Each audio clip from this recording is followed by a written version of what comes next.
In this video, we're talking about 4 breakouts and 4 sleepers for week 4 fantasy football. Before we get into it, if you could please like the video, subscribe to the channel, I'd really appreciate it. Starting with the breakouts, we had Chris Olave and Khalil Shakir on this list last week. Starting at number 4 with George Pickens, he was also on this list last week. It didn't happen, but we're going back to the well as he's been on the cusp of a massive breakout for weeks now. And while he's only the wide receiver 50 in fantasy points per game, this is also a great buy low opportunity because the advanced metrics are incredible. 24% target share, 50% air yard share, 31% first read share, 2.4 yards per route run, 10th in separation for all the people who think Pickens can't get open or can't run routes.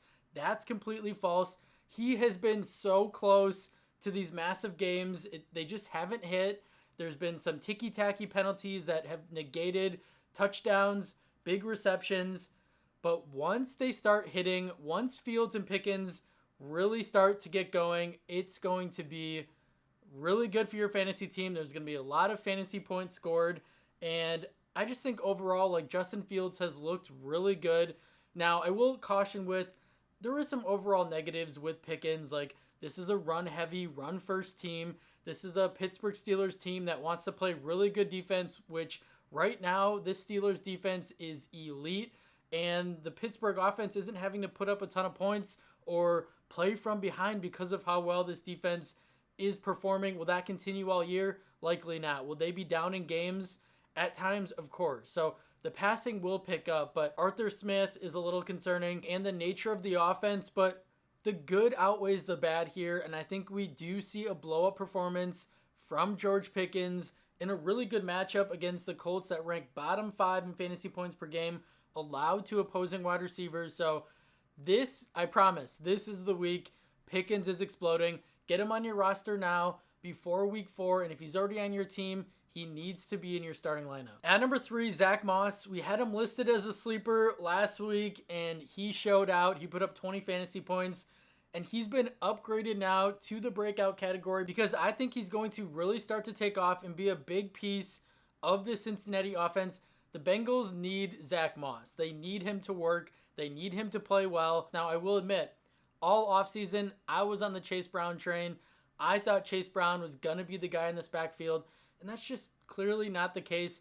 They like Zack Moss in almost every situation. So Zack Moss is the guy going forward on a really good Cincinnati offense. I know it hasn't shown in the win columns. It stinks, but it's really not the offense's fault. Joe Burrow, Jamar Chase exploded last week, but their defense could not stop rookie Jaden Daniels, who does look really good, but the defense is the problem. So I want the pieces on this offense. Zack Moss is one of them. And like I said, he's dominating the rush attempts in high-value touches as he's seeing 80% of the carries inside the 5-yard line, along with 87% in the 2-minute offense, according to Fantasy Life, and has at least 4 targets in 2 out of 3 games. He's their bell cow. He's their workhorse, and he just looks pretty good overall in the matchup we like against the Panthers, who are allowing the 5th most rushing yards, along with 4 rushing scores so far this season. So if you have Zack Moss on your team, he's a great flex play. He's a great RB2.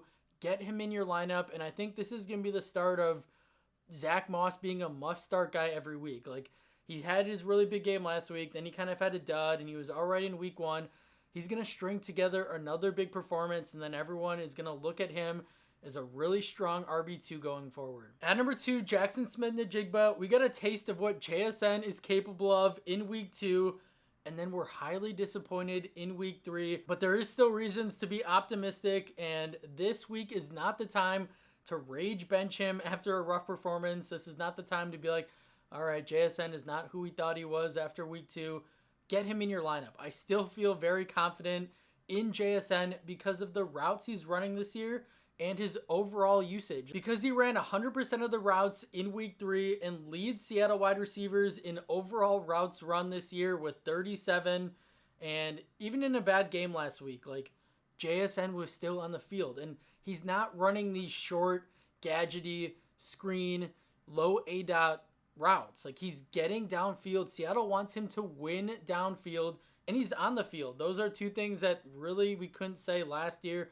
Yes, Tyler Lockett had a pretty nice game. We don't love to see that. But in this Ryan Grubb offense, they're running a lot of 11 personnel, 3 wide receiver sets. So even if Tyler Lockett is playing well, JSN is getting on the field in the slot. And we love that. And yes, the targets didn't come last week, but Seattle didn't have to do much against Miami. It was a blowout game with Skylar Thompson under center. Like, there was no reason for them to be aggressive throwing the football. It was a cakewalk. So they didn't need to do much. It's unfortunate that JSN didn't produce, but I expect that to change on Monday Night Football in a potential shootout against the Detroit Lions, who have allowed the most catches and yards to receivers this season, including the 4th most yards to slot wide receivers.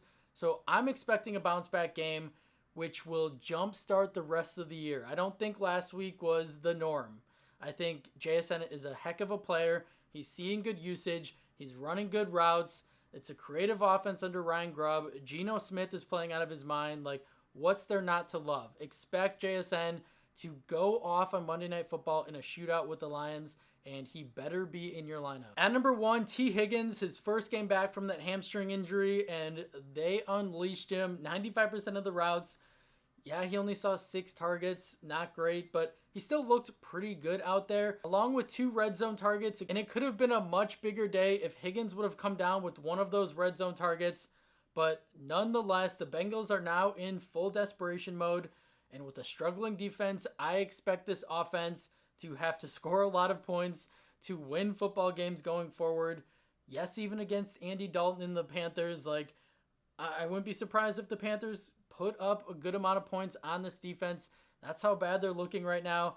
And we just love the matchup. Carolina has allowed the 3rd most PPR points per target and 7th most receiving yards per game to perimeter wide receivers. So I think Higgins is a really good talent. I think he's a really good overall wide receiver. We know this team is going to have to throw the football a lot. Jamar Chase is going to get a lot of the attention. And T. Higgins needs to have a big year. This is a guy looking for a contract. They're going to use him a lot. I'm just expecting him to have a really good week 4 because of the usage, because of the situation, being attached to Joe Burrow. They need T. Higgins, and he is going to erupt this week. Now onto the sleeper part of the video. We had Jauan Jennings and Zack Moss listed as sleepers last week, and we know how that turned out. Jennings won people their matchups, and Zack Moss put up 20 fantasy points. This week, starting at number 4 with Xavier Legette, with Adam Thielen now on IR with that hamstring injury. And of course, Diontae Johnson is dealing with an injury because why wouldn't he be? I believe Johnson has a groin injury. He says he's going to play. Every player says they're going to play when they're at their locker after they just got hurt. So this could be the Legette show. There's a very good chance Diontae Johnson is out, limited, gets re-injured during the game. So this could be a blowout performance for the athletic, super freak first-round rookie in Legette. He's like DK Metcalf. He's got the build. He's a huge wide receiver with blazing 4.3 speed. Like, there's not a world where Dave Canales doesn't have a ton of plays for Xavier. Like, he drafted him. He's a first-round guy. They want to use him. I'm sure they want to get him the football, and now they have a quarterback who can do so in Andy Dalton with Bryce Young finally on the bench. So if you're looking for a desperation play, a flex play on a guy that could just explode, like a very high ceiling play, we know the Panthers are going to be trailing in this game against Cincinnati. It's going to be a shootout, which we kind of already touched on. Who are they going to throw the ball to if Diontae Johnson's banged up? And like I said, Adam Thielen's out. Like, they don't have many other options. I think a lot of Dalton's targets are going to go to Legette, and he's just a guy that if he had 7 catches for 100 yards and a touchdown this week, it would not shock me in the slightest. At number 3, Michael Wilson is coming off a very nice game.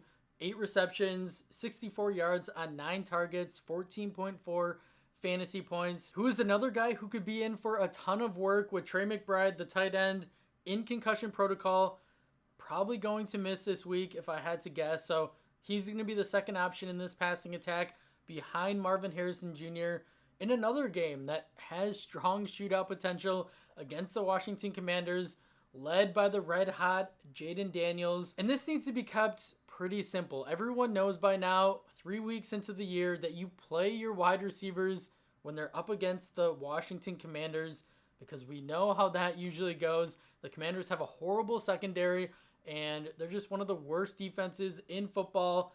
play your wide receivers against the Commanders. It's a rule at this point, as Washington has given up a league-high 9 touchdowns to receivers so far this year. So Michael Wilson could be in for another big game as the number 2 target on an Arizona team that might have to put up a lot of points to take down the Commanders. At number 2, Roschon Johnson. If the Bears are smart, they make a change at running back. Like, yes, this offensive line looks awful. This offense as a whole under new offensive coordinator Shane Waldron, who you guys know, I just don't think he's a good offensive coordinator at this point, is struggling. I mean, DeAndre Swift, 1.8 yards per carry. It's just been bad. Like, yes, the line has been bad, but Swift has been equally as bad. And Roschon, his first game that he was active last week, scored 10 fantasy points while only playing 37% of the snaps. He's Chicago's best rushing and receiving back, along with being strong in pass protection and on third downs and in short yardage. And he's a big back at 6 feet tall, 225 pounds, and just has the most upside out of Swift and Herbert. The Bears would be dumb to not give him more opportunities. Like, he needs to be on the field more than 37% of the time, and I think that's going to be the case this week. And his involvement in the passing game is also huge, especially in PPR leagues. I mean, he had 4 receptions last week on 5 targets. He could very well be a nice safety blanket for Caleb Williams, because Caleb Williams looks like he is running for his life right when he snaps the ball. And it's a nice matchup against the Rams, who have allowed the 6th most fantasy points to running back. So they're a pretty soft defense overall. I like Johnson as a flex play. If you really need a running back with all the injuries, then plug him into your lineup, and I think he builds on his strong week 3 performance. At number 1, Christian Kirk. It's been a slow start for Kirk, as he had 2 combined catches through the first 2 weeks, and then the Jaguars finally realized again that he's probably their best wide receiver at this point. Yes, I love Brian Thomas Jr., but he's still a rookie. He doesn't have that chemistry with Lawrence that Kirk does, and Kirk rewarded the Jaguars for giving him the football with 8 catches for 79 yards on 10 targets, 15.9 fantasy points. He had a 32% first read share, 23% air yard share. The Jaguars will continue to feature what I think to be their best wide receiver, and he should be in for another big game in week 4 against the Houston Texans. This is another potential shootout game. That's if Nico Collins plays. Like, Tank Dell's probably not going to play. Now Nico Collins has a hamstring.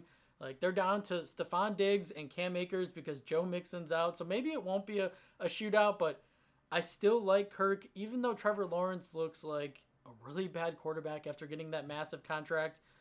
I still think hopefully he can get the ball to Kirk. He did it last week. So I think that Christian Kirk is just an underrated guy. He's not a guy you put in your lineup and you're excited about, but he's going to be reliable. He's going to get the targets, and I think he's going to rack up a good amount of fantasy points against the Texans, who are allowing the 2nd highest PPR points per target and the most receiving touchdowns to slot wide receivers. So I really like Kirk. Get him in your flex, and I think he puts up a strong performance for your fantasy team. That's all I have for you guys today.